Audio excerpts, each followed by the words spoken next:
वो दौर राजेश खन्ना का था। उन दिनों काका यानी कि राजेश खन्ना की पतंग 7वें आसमान पर उड़ रही थी। ऊपर आका नीचे काका एक कहावत बन गई थी। राजेश खन्ना को फिल्मों की कोई कमी नहीं थी। उन्हें साइन करने के लिए फिल्म मेकर्स उनके बंगले के बाहर रात दिन लाइन में लगे रहते थे। हर तरह से दौलत और शोहरत काका पर बरस रही थी। ऐसे ही दौर में एक दिन राजेश खन्ना को खबर लगी कि मशहूर फिल्म निर्माता निर्देशक शक्ति सामंत एक बहुत बड़े सब्जेक्ट पर काम कर रहे हैं और वो बहुत जल्द ही एक बड़ी फिल्म बनाने जा रहे हैं। राजेश खन्ना को हैरानी हुई। शक्ति दा फिल्म बना रहे हैं और उन्होंने उनसे पूछा भी नहीं। अब क्योंकि राजेश खन्ना को शक्ति सामंत की आराधना और कटी पतंग जैसे फिल्मों ने पहचान दिलाई थी और हिंदी फिल्म इंडस्ट्री का पहला सुपरस्टार बनाया था। कुछ दिन असमंजस में रहने के बाद आखिरकार राजेश खन्ना का धैर्य जवाब दे गया और वो सीधा शक्ति सामंत के घर पहुंच गए और उन्होंने शक्ति दा को टटोलना शुरू कर दिया। उन दिनों शक्ति दा कई साल से अधूरी फिल्म जाने अनजाने पूरी करने में लगे हुए थे। उन्होंने बातों ही बातों में काका को बता दिया कि इस फिल्म के बाद वो अमर प्रेम फिल्म बनाने जा रहे हैं, जो एक बंगाली फिल्म का रीमेक है। बस उन्हें एक अच्छे अभिनेता की तलाश है जो इस किरदार की छवि को दर्शकों के दिलों में उभार सके। ये सुनकर राजेश खन्ना ने जवाब दिया, मैं हूँ ना शक्ति दा, आप मुझे क्यों भूल गए? शक्ति दा ने उनको देखा और फिर हंसते हुए कहा, तुम्हारे पास वक्त कहाँ है? तुम्हारी डायरी में डेट्स ही नहीं है और मैं नहीं चाहता किसी अन्य फिल्म निर्माता की तारीखें काटकर तुम मुझे दो और मैं उसकी उम्र भर लानते लेता रहूं।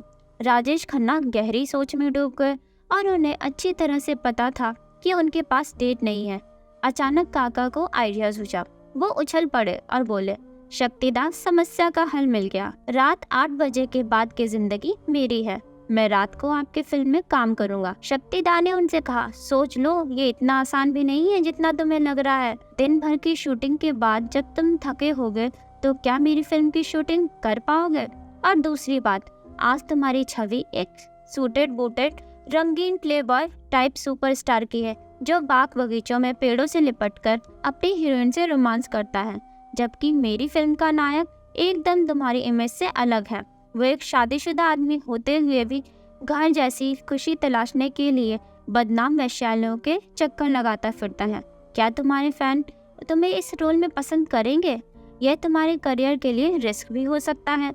राजेश खन्ना ने कुछ देर गंभीरता से सोचने के बाद कहा, बस आप कुछ जरूरी इंतजाम कर दें, मैं आपकी फिल्म में यह रोल जरूर करूंगा। शक्तिदा ने भी कुछ सोचा और हामी भर दी। इस तरह से राजेश खन्ना को अमर प्रेम में आनंद बाबू का रोल मिला और दुनिया जानती है कि अमर प्रेम ही वो फिल्म है जिसने राजेश खन्ना को एक अभिनेता से सुपरस्टार बनाया। उन्होंने इस फिल्म में बेहतरीन अदाकारी की। इसी फिल्म का डायलॉग, इस जरा से छोकरे ने लाइफ मिजरेबल कर दी। वे आखिर बात क्या है, कुछ तो बोलो।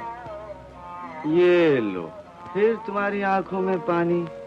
मैंने तुमसे कितनी बार कहा है पुष्पा, मुझसे ये आंसू नहीं देखे जाते। आई हेट टीयर्स पुष्पा उनकी पहचान भी बना। बाद में यह राजेश खन्ना का वो सिग्नेचर डायलॉग बन गया जिसने पूरे मुल्क को दीवाना बना दिया। फिल्म में शर्मिला टैगोर ने एक अच्छे दिल वाली वेश्या की भूमिका निभाई थी। उसकी दोस्ती आनंद बाबू से हो जाती है।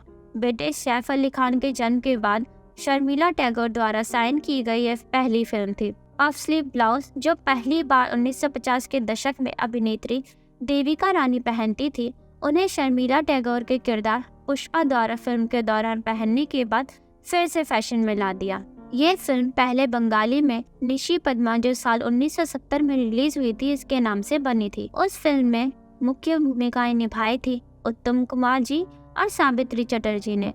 उन्होंने विभूति भूषण बंदोपाध्याय की बंगाली लघु कहानी हिंगर कोचुरी पर आधारित दोनों फिल्मों की पटकथा लिखी थी। बांग्ला भाषा में बनी ये फिल्म डायरेक्ट भी उन्होंने ही की थी। फिल्म के रिलीज से पहले दिल्ली में एक विशेष शो का आयोजन किया गया था जहां जनरल सेन मानेकशॉ ने कलाकारों को आमंत्रित किया था।